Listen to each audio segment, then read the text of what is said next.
के छ बाबु भोजराथान घुम्न आउँदा कस्तो लागिरहेछ? भोजराथान त एकदम राम्रो छ हैन। यो भरतपुर 27 मा पर्छ।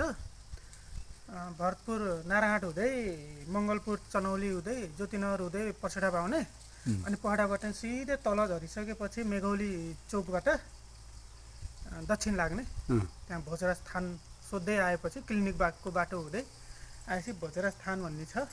त्यहाँ मनमोहक दृश्यहरू राम्रै छ। मन्दिर छ, पुरानो मन्दिर। यहाँ भक्तजनहरू बसेर पूजा लाउने ठाउँ। भक्तजनहरू बस्ने ठाउँ छ। यो पुरानो हामी त्यहाँ सानसानो हुँदाखेरि खुब आइन्थ्यो यहाँ। अहिले चेन्ज त धेरै भएर रहेछ। दर्शन गर्ने ठाउँ। मेन मन्दिर भनेको यो हो। मेन मन्दिर भनेको यो हो। अब यो बत्ती शिवलिङ्गहरू भए। यो एक गेट यो भइहाल्यो। धेरै राम्रो भएको रहेछ अहिले। राम्रो छ। आएर दर्शन गर्ने ठाउँ, राम्रो ठाउँ। आउने मान्छेहरूलाई पनि भनेको पुग्छ, मागेको पुग्छ। कुरो त्यही हो।